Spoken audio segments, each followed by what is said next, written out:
Bonsoir à tous, bienvenue dans votre journal. Dans l'actualité de ce 9 juin, les salariés du RIPO ne baissent pas les bras. Ils se sont rendus au siège du CEA à Paris aujourd'hui pour rencontrer la direction. Ils ont jusqu'au 8 juillet, date du vote de la fermeture du centre, pour présenter un contre-projet.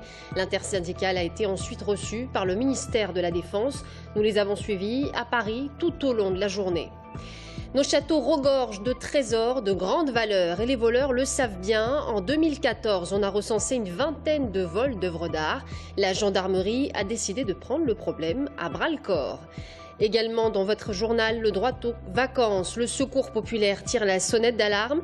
En France, un enfant sur 3 ne part pas en vacances. La Fédération d'Indre-et-Loire recherche actuellement une dizaine de familles pour accueillir ces enfants. Bonsoir à tous. Ils ont jusqu'au 8 juillet pour présenter un contre-projet à la fermeture de leur site. Aujourd'hui, les salariés du CEA Le RIPO ont battu le pavé à Paris. 6 bus affrétés. Ils se sont d'abord rendus au siège du CEA pour y rencontrer la direction. Le discours reste inchangé. Le 8 juillet marquera le vote de la fermeture du centre. L'intersyndicale a ensuite rencontré un représentant du ministère de la Défense. Et vous allez le voir, le discours n'est pas tout à fait le même. Reportage à Paris, Florent Carrière et Sébastien Guirch. Il est à peu près 17h15 ici aux Invalides. La délégation représentant les salariés du RIPO vient d'être reçue par le représentant du ministre de la Défense. Cette délégation vient de sortir. Ils ont obtenu des clarifications sur le plan de restructuration des activités militaires du CEA. Ils nous ont également confirmé que la fermeture du site du RIPO ne fait pas partie de leurs exigences à eux. Ils ont des exigences financières et la direction des applications militaires du CEA a fait une proposition qui consiste entre autres à fermer le RIPO, qui est recevable de leur côté, mais ils sont tout à fait prêts à écouter d'autres propositions. Des informations utiles pour monter un contre-projet. C'est l'information de cette journée. À midi, au siège du CEA, les représentants du personnel étaient reçus par la direction nationale, direction qui refuse de bouger sur le calendrier. Le 8 juillet prochain, le comité national doit valider la fermeture du RIPO. Libre aux salariés de faire avant des contre-propositions pour éviter cette fermeture. C'est très difficile parce que les informations qui nous sont données nous seront données complètement le 29 juin. Donc c'est un peu comme si on nous demandait de résoudre un problème sans nous donner les données d'entrée. Alors nous demandons vraiment de surseoir au comité national du 8 juillet afin qu'on puisse avoir le temps de faire une contre-proposition. Des salariés du RIPO qui sont partis ce matin depuis Mons. 6 cars ont été affrétés pour acheminer en région parisienne les 300 manifestants. Avec une arrivée tonitruante au siège du CEA à Saclay. Non sans humour, certains grévistes sont descendus du car en scandant des slogans tels « Les bouseux sont arrivés ». Pourquoi vous êtes habillé en paysan ? Parce que selon notre directeur des applications militaires, le RIPO est une terre de paysans et c'est pour ça que c'est pas très grave qu'on ferme le RIPO, c'est un désert industriel la région centre. L'humour, les salariés du RIPO pourraient rapidement le perdre car en leur donnant même pas un mois pour présenter un projet alternatif, la direction donne plus l'impression de jouer la montre pour mieux étouffer le mouvement. À Saint-Pierre-des-Corps, un accident sur la levée de la Loire, un accident spectaculaire qui s'est produit cet après-midi au niveau de Primagaz. La voiture a fait une chute importante. Elle est ensuite tombée en contrebas, non loin de la piste de la Loire à vélo. La victime, un homme âgé de 44 ans qui est, à l'heure où je vous parle, dans un état grave. Les pompiers ont dû procéder à une désincarcération. Il a été évidemment transporté d'urgence à l'hôpital Trousseau. Les châteaux, fleurons de la vallée de la Loire et cibles privilégiées des voleurs expérimentés. Il faut dire que ces pépites de notre patrimoine regorgent de trésors de grande valeur. En 2014, on a recensé une vingtaine de vols d'œuvres d'art dans les châteaux, mais également dans les églises.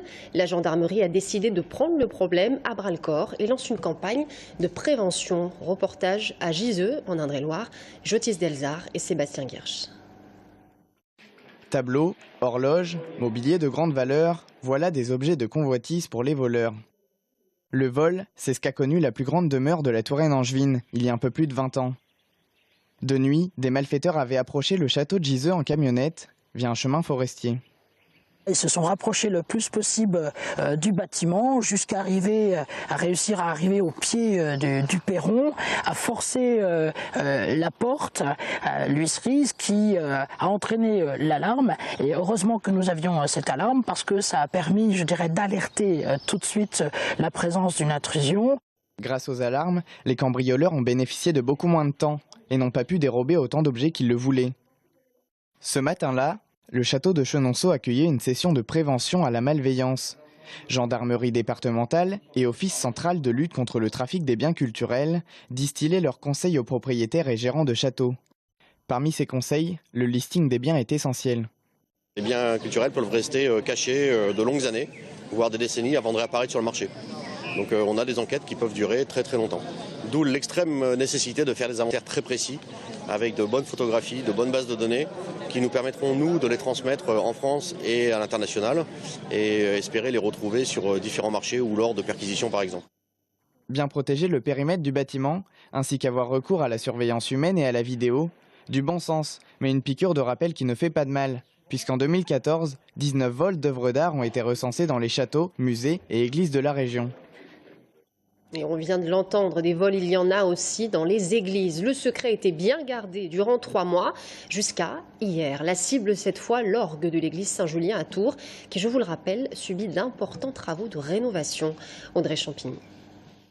Cela s'est passé dans la nuit du 17 au 18 mars, en pleine fête de la Saint-Patrick. Alors que l'église Saint-Julien était fermée pour cause de rénovation, des individus ont escaladé la barrière de sécurité et réussi à s'introduire à l'intérieur de l'édifice en passant par l'échafaudage. Parmi les dégâts occasionnés, l'orgue, qui date de 1850, a été complètement saccagé. De nombreux tuyaux sonores en métal ont été tordus, certains jetés à l'intérieur de l'instrument. Selon la direction des affaires culturelles, il serait détruit à plus de 50% et le montant des dégâts s'élèverait au moins à plusieurs centaines de milliers d'euros. Le service territorial de l'architecture et du patrimoine a immédiatement porté plainte, mais 3 mois plus tard, les auteurs de ces dégradations n'ont toujours pas été retrouvés. LGV 2017, le médiateur de la SNCF a entamé son tour de France pour présenter ses conclusions sur les futures dessertes. Aujourd'hui, Jean Auroux, ancien ministre sous François Mitterrand, a présenté son rapport pour la région Centre. Et bien pour la Touraine, rien ne change. Saint-Pierre-des-Corps devrait conserver ses 14 dessertes, Tours en conservera 7. Par exemple, pour parcourir la destination Saint-Pierre-des-Corps-Bordeaux, le gain de temps sera autour de 45 minutes, ce qui ramène le trajet à 1h45 en moyenne. Et on l'écoute tout de suite. C'est une stratégie aussi pour l'agglomération que je propose, de bénéficier de l'attraction de Paris et l'attraction de Bordeaux. D'où le maintien des liaisons sur Paris, un peu renforcé, et l'autre, le renforcement vers le sud, ce qui fait que la région de Tours pourra jouer sur les 2 registres. J'ai ajouté également que, pour que les choses soient claires, comme on s'inscrit dans une dynamique de temps, qu'on puisse se retrouver après 18 mois de mise en service de la nouvelle liaison. On se retrouve, on fait et on met en œuvre une clause de revoyure pour ajuster les points faibles, les renforcements nécessaires, etc. Et j'ajoute qu'un renforcement est également prévu pour la gare de Vendôme en Loir-et-Cher en fin de journée.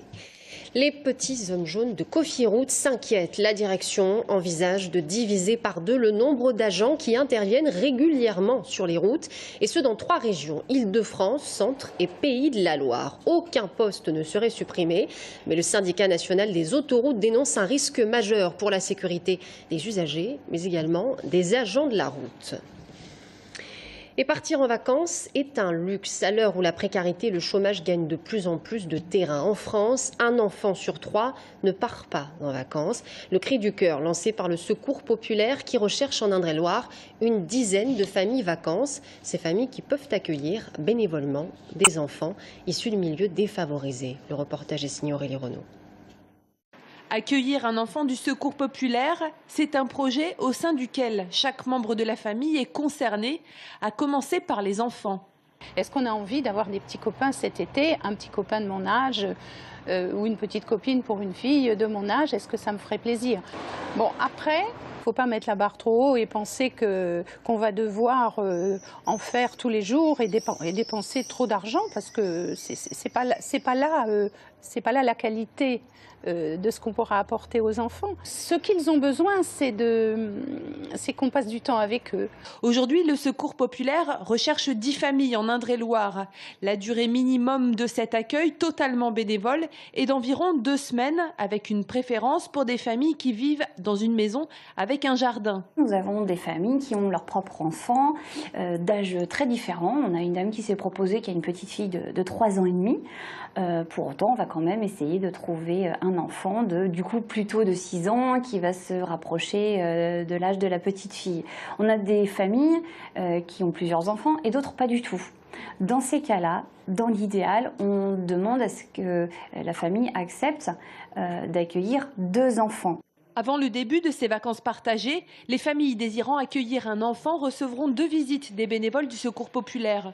Plusieurs courriers et photos seront échangés avec les futurs petits vacanciers, des enfants originaires du département, âgés de 6 à 12 ans. Le Secours populaire qui recherche ainsi une dizaine de familles en Indre-et-Loire. Si cela vous intéresse, eh bien, vous pouvez contacter la fédération départementale au numéro qui s'affiche sur votre écran. Politique à présent, François Bonneau a présenté hier soir sa liste pour l'Indre-et-Loire. Les élus qui défendront désormais le projet des socialistes en vue des élections régionales des 6 et 13 décembre prochains. Le président sortant a également lancé les ateliers du projet. On l'écoute. Je crois que c'est une attente considérable de nos concitoyens de faire en sorte, pas simplement d'être consultés une fois tous les 6 ans, mais de participer à l'élaboration du projet. Oui, il y a un désaveu du politique. Mais ce que nous portons dans cette région, et chacun le sait, j'aurais fait 800 000 km pour aller à la rencontre de mes concitoyens dans ce mandat. Le désaveu du politique, il est un désaveu sur les appareils politiques. Moi, je veux que cette campagne soit une campagne régionale, sur un projet régional, avec une liste régionale. Quand je vois de l'autre côté des gens s'étriper pour savoir s'il faut Pierre plutôt que Paul devant par rapport à la primaire de l'UMP pour l'élection présidentielle, moi, je veux pas de ça. Je veux un projet pour la région, une équipe pour la région. Coup d'envoi du festival au quart de tour ce soir. Après quelques concerts en ville, le festival démarre vraiment et c'est parti pour 5 jours de festivités. 30e édition cette année, l'occasion également pour Radio Béton de souffler, elle aussi, ses 30 bougies. On y reviendra d'ailleurs plus en détail dans notre édition demain soir. Voilà, c'est la fin de ce journal. Merci à tous de nous avoir suivis. Dans un instant, l'invité de la rédaction, Eliane Lebré, directrice du Centre franco-allemand de Touraine. A tout de suite.